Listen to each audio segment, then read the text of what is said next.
guys! Welcome back to my channel. It's Ira Lopez again. And first of all, gusto ko na mag-sorry dahil medyo na-late tayo ng upload. Siyempre na-mention ko sa last vlog natin na when we reach 5,000 subscribers, magpapag-giveaway ulit tayo. Pero nga, na-busy ako the last few days because of work. Dire-diretso yung flights ko. And nagkaroon din ako ng flight. Oh my gosh. Oh no! Ito matawag. Silent ko muna. Nasa labas kasi si Papa. Kina-coach niya si Alo mag-bike. So, silent muna natin. So, yun na nga. Lumipad ako this week ng China. And yun na nga, alam naman natin na sobrang big issue talaga yung coronavirus ngayon. Coronavirus ngayon. Kaya may time na talagang sobrang napraning ko after yung lipad ko ng China na yun. Na-feel ko, ang sama ng pakiramdam ko. Feel ko sobrang bigat ang katawan ko and sinisipod na ako, inuubo na ulit ako and lahat. Kaya bumawi muna ako ng rest. Yun talaga yung reason bakit medyo na-late tayo mag-upload this week. And before anything else, gusto ko munang i-congratulate ang channel natin. Siyempre, hindi lang ako, kundi rin kayo. Tayo! Dahil, diba sabi ko sa last vlog ko, pag naka-reach na tayo ng 5,000 subscribers. Pero ngayon, the last time I checked, meron na tayong 8,000 plus subscribers. Diba? Hi! Say hi to my pretty mom. Hi! Oh, subscribers? Yes! Grabe ka. So, yun na nga. For today, gagawin natin is mag-run tayo. Nasabi ko na nga sa last vlog natin na nag-register tayo for a duathlon race this year. Kaya kailangan natin humabol ng training dahil medyo malapit na siya. Yun. Kahapon sa Manila, nag-gym kami ni Alu. Nag-run training kami. Kung nakita yung sa Instagram account ko. Kaya sa mga gusto pa ng more updates about me, you can follow my Instagram account at Rang Lopez. RANGLOPEZ on Instagram. Kasi active po talaga ako doon. And everyday, nag-share ako ng stories about my life, food, work, everything. Yun na nga ngayon, naginintay lang natin si Alu and Papa dahil si Papa, tinatiri niya si Alu gumamit ng cleats for bike. Dahil for the first time, magkiklits na si Ate Alu. Dahil nga, yun na nga, na-mention ko na rin, nag-start na rin nga siya mag-bike last year. So, medyo tinitrain namin siya on how to use cleats. Dahil alam niyo naman, especially the bikers, sobrang big advantage talaga kapag naka-cleats ka during the races and trainings. Diba? Ooh. Papa. Hi, Lu! Congratulate po na natin siya dahil it's her first time to use cleats! Hey! Congrats! Ano, sa first try mo, kumusta yun? Di ba iba yung advantage mo ng cleats? Favorite ko yung favorite part ka. Nagpapula ko. Pag nagpupul ka, kasi yun yung advantage kapag duathlon races. Di ba? Parang nire-reserve mo yung energy ng legs mo for the run. Grabe, tingnan niyo yung eyebags ko dahil unang-una hindi pa po ako natutulog. Mga 1 hour pa lang siguro yung tulog ko dahil may flight ako kagabi from Kuala Lumpur and nag-arrive kami at 6 a.m. and then after my flight, diretso kami uwi dito ni Alice sa Tarlac. So 4 hours yung biyahe and 1 hour lang yung tulog ko sa bus. And until now, gising pa po ako.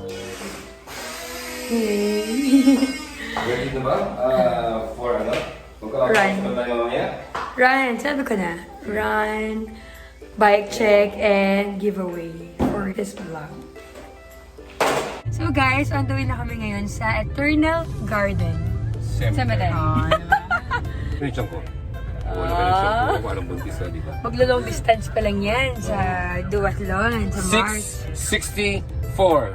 Wow. 6 run, 60-kilometer bike, and 4-kilometer run. Hirap na, ha? Si Alu, pinag-iisipan pa niya kung mag-lulong siya. Isipan. Pero pag second duathlon mo, race mo pa lang naman to, kaya okay naman na mag-short ka. Yes. Na. Pag short Di ba ilan pa? ka? Pag Short, same lang sa last time. 332. Ayun, ay hatiin mo. Short distance is 3:32. Pero pag maglo-long distance ka, 6 km run, 60 bike, and 4 km Ay, ride. mukhang hindi ka, baka mamaya gagawin ka na. Bye! Okay ba yan? Bye! Bye! Bawal dun yun.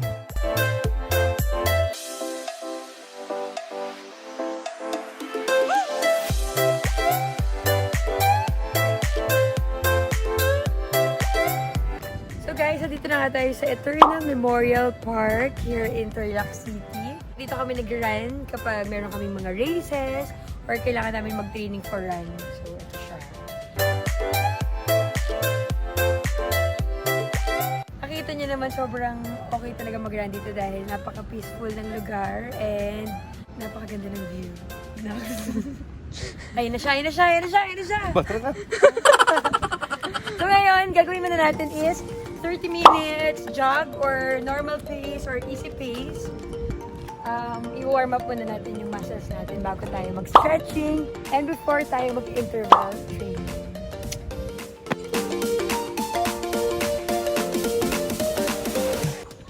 Realize ko lang, it's my first time palap na mag-run dito sa YouTube channel ko. Kaya guys, samahan niyo ako! Okay! Ganda ng view, oh my gosh! Diba?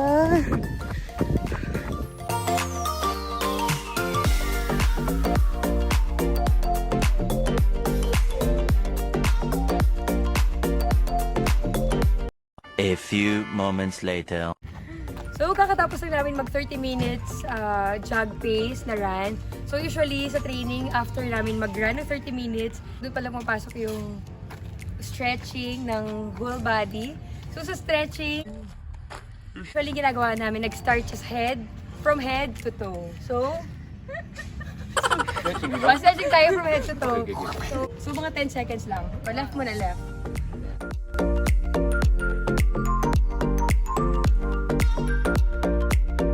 Reverse.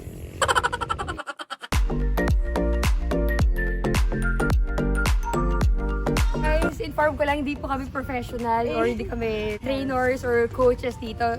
Kumbaga, based on experience lang. Ito lang yung ginagawa namin. Kunyari, style ko lang. Di ba yung kaninang gumagano? Di ba? One. Oh, siya ganon. Sa amin ganon. Ganun lang, kanya-kanya lang yan. Oh, sabagay, sabagay. Next, after that, Importante, legs. pinapawisan tayo. True. Last na lang, stretch your legs. 7, 8, 9, Okay, so tapos na tayo mag-stretching. Okay, so- After stretching, so tapos na nga tayo mag 30 minutes run or jog pace. Next is stretching, kagaya ng ginawa namin. Ang ginagawa nila ngayon, bitin pa sila. And last is intervals. So gagawin natin intervals pa. Last na lang intervals. For sure, right, yung mga runners dyan, triathletes, duathletes, ginagawa nila ito sa run training nila. Intervals is for speed training. So for intervals, gagawin natin is 4 by 100. 4 times na 100 meters speed. So all out ka. Okay. So para sa inyo, kaya nyo dahil mga Kaya mo rin bata yun, pa kaya kayo, mo no? rin yun. Eh, 50 na ako may git eh. Di ba, 50 halata, lang, hindi 50. Oh, kaya natin yun, kaya natin yun. Kayo. Sige. Try muna namin yung 4 by 100 dahil si Papa medyo first time niyang sumabak ulit sa ganitong training. So mag-start kami from there to here.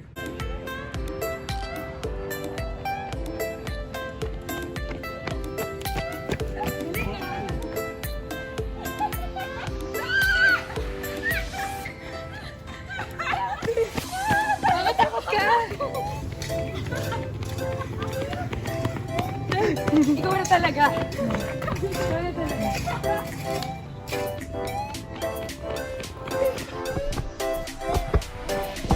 Grabe ka talaga. Malakas ka, diba? Grabe. 80 years old, ganyan tumakbo.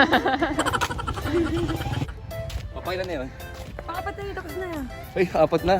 Bitin. Bitin-bitin pero yung dila lumalabas na, di ba?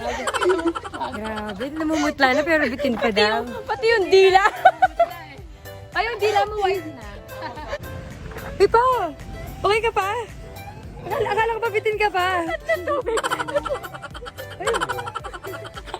Kaya ko po eh. Parang kayo si Gera dyan. Kaya ko pa yan eh. Sige pa tayo sumoy.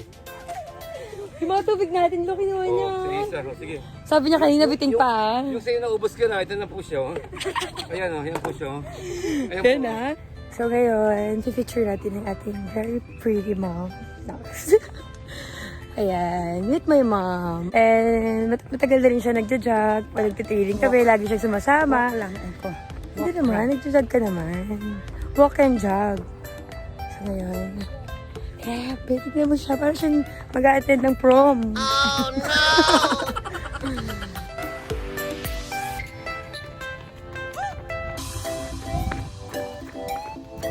So, tapos na nga tayo mag-run. And now, buko time.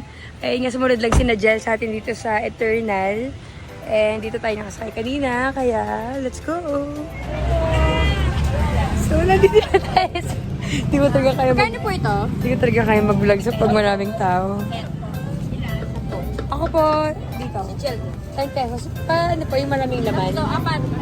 More on laman. So, buko tayo. Dito na tayo sa ating favorite bukohan in Tarlac. Sa buko mo, anong ginawa mo? Sobrang sarap ng buko. The best buko in the world. The world talaga. So, Nat, for only 10 pesos, ito kadaming buko. It's wrong, no? Malagdag. Dagdag. So guys, nakauwi na nga tayo ng bahay. Nakapag-run training na rin tayo and nakapag-buko, our favorite. And ngayon, isisingit natin yung nire-request nyo na bike check for our Dare bike. Let's go. For our frame set, of course, it's from Dare Bikes. Ito po ang kanilang Dare VSR.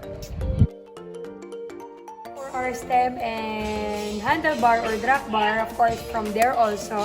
Ang ating stem is 80mm size. Handlebar or drag bar is 38mm.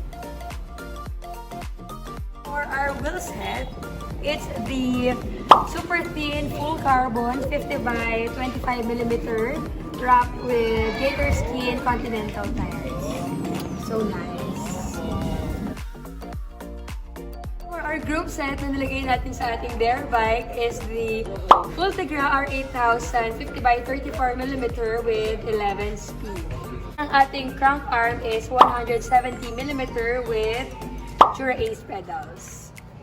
And last but not the least, our saddle is Physic. Sorry guys, hindi ko alam po anong model ng Physic to, pero isa lang alam ko, sponsor lang siya ni Papa. Thanks, Papa. Ganda, super comfy siya pag nag-long ride kami. So guys, that's all I can share for my bike check. Now, time for our giveaway! It's time for a second giveaway. So, ngayon nakauwi ako ng Tarlac. Eto, sorry. Ngayon na ulit talaga ako nakagawa ng vlog para sa ating second giveaway na 5,000 subscribers. And also, gusto ko muna mag-thank you talaga sa lahat, sa inyong lahat dahil hindi ko talaga in-expect na ganun kabilis yung growth ng channel natin. Kaya medyo nahuli na rin ako sa paggawa ng vlog dahil after my last vlog, parang 2 days lang, na-reach agad natin 5,000. So, yun. Kaya hindi ko nahabol yung paggawa ng vlog. So, ngayon, gagawin na natin, guys. Ang mechanics ng ating second giveaway, gusto ko po sana humingi ng tulong sa inyong lahat. Sana mabigyan niyo ako ng idea na pwede kong itawag sa ating YouTube family, YouTube community, or pwede natin itawag sa isa't isa. Like, bibigyan ko ng example. Nakikita ko sa mga past vlogs natin, napakarami nating subscribers and friends na nagko-comment na, "Hi, kapadyak from Dubai, kapadyak from Iloilo, kapadyak from Cebu." So, na-appreciate ko naman yun guys na kapadyak, diba? So, hindi ka-biker or ganun. Pero naisip ko na hindi lahat naman ng subscribers natin is biker or cyclist, kaya baka hindi rin sila makarelate. So, ang ni-request ko sana sa inyo guys, any word or nickname na pwede natin itawag or i-hashtag, pero ito ang ating basis. Number 1, dapat witty. Dapat witty yung word na yun. For each user, meron na po kayong 3 tries or entries or 3 words per name or nickname na pwede nyong i-share. So, importante na talagang pag-isipan nyo yan, diba? And, mamimili po tayo ng isang winner kung sinong pinaka-witty, sino pinakamagaling na nakapag-isip ng ating tawagan, diba? Kung parang, "Hey love," parang gano'n na. Sana talaga marami kayong maisip. Kasi kami dito sa bahay, nag-iisip din kami Pero for sure, sabi nga namin, mas marami kayong may isip dahil mas marami kayo guys, diba? So yun lang. Please don't forget to subscribe, like, comment down below. Yun na nga. And first time ko sasabihin to, don't forget to click the notification bell below para maging updated kayo sa ating next vlog. So, thank you! See you on my next vlog!